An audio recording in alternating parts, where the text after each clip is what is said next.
జై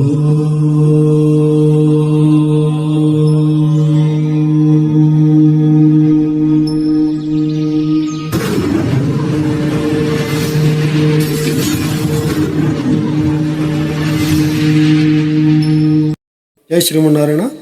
శ్రీ ప్రణవ పాడ్కాస్ట్కి స్వాగతం. ఈ పాడ్కాస్ట్లో మూలా నక్షత్రం వాళ్ళ గురించి తెలుసుకుందాం.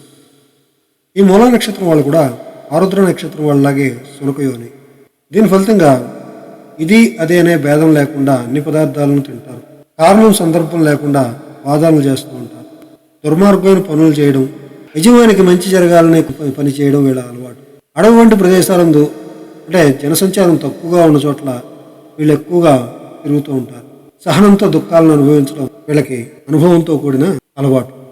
ఇక నక్షత్ర ప్రకారంగా వీరు ఎక్కడ ఎవరి వద్ద ఉద్యోగం చేయాలో ఎదురు వాళ్ళకి మేలు చేస్తారు. ఆహార పదార్థాల విషయంలో వివక్షత లేకుండా అన్ని పదార్థాలు తినేస్తుంటారు. ఎన్ని దుఃఖాలైనా భరిస్తారు. బంధుపోషకులు అవుతారు. అభిమానం ఎక్కువ. ధన సుఖ భోగాలను అనుభవిస్తారు. ధర్మంగా నడుచుకుంటారు. కానీ వీరికి ఏ వస్తువునైనా సొంతం చేసుకోవాలనో నేర్పు కలిగి ఉంటారు.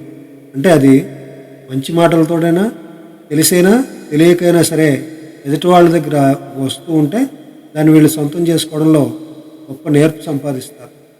అన్ని విషయాలు తెలుసుకోవాలనే ఆసక్తి, చపలత్వం ఉంటాయి. వీరంటే స్త్రీలకి బాగా ఇష్టం.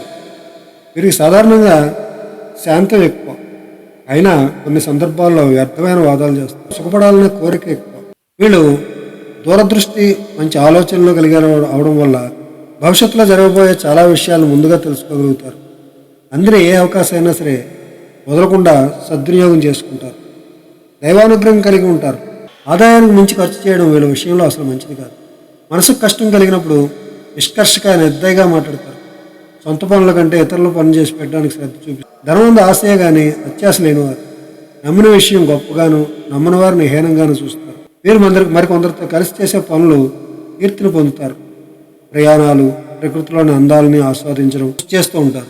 వారసత్వ ఆస్తి విషయంలో వీరంత అదృష్టవంతులు కాదు. వైవాహిక జీవితం విషయంలో కూడా ఇదే విధంగా ఉంటుంది. ఇక స్త్రీల విషయానికి వస్తే వీరు విద్య ఎందు శ్రద్ధ తక్కువ. కొందరు పూర్తిగా విద్యాహీనులుగా కూడా ఉంటూ ఉంటారు. అనవసర విషయాల్లో తగువలు తెచ్చుకుంటూ ఉంటారు. భర్తకు ఏదో ఒక కారణంగా దూరంగా ఉంటారు. వీరికి కొంచెం నోటి తొందర కూడా ఎక్కువ.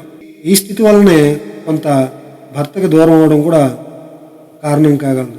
కనుక కొంచెం ప్రయత్నపూర్వకంగానే సరే దాన్ని నమ్రత సాధించుకుంటే శుభం కలుగుతుంది. ఈ విషయంలో చాలా జాగ్రత్తగా ఆలోచించుకోవాలి.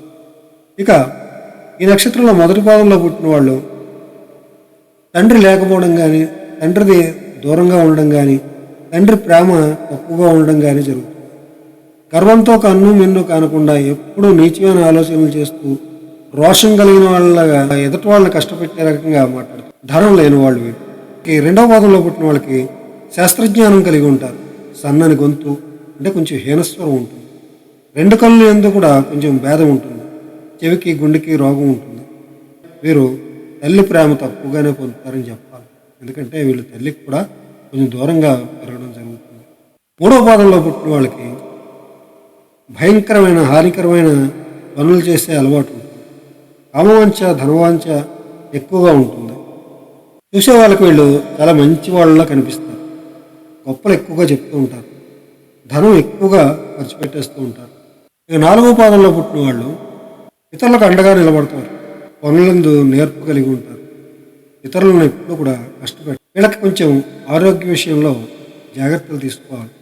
ఊపిరి సంబంధించిన విషయంలో జాగ్రత్తలు తీసుకోవడం చాలా అవసరం. పరులకు ఉపకారాలు చేస్తూ ఉంటారు. శత్రువులను గెలుస్తారు. పెద్ద అధికారుల వద్ద లేదా ప్రభుత్వ ఉద్యోగంలో మంచి ఉన్నతమైన స్థానంలో వీళ్ళు పనిచేస్తూ ఉంటారు. ఇది టూకీగా మూల నక్షత్రం వల్ల వివరాలు. మనం మళ్ళీ పూర్వాషాఢ నక్షత్రంలో కలుసుకుందాం.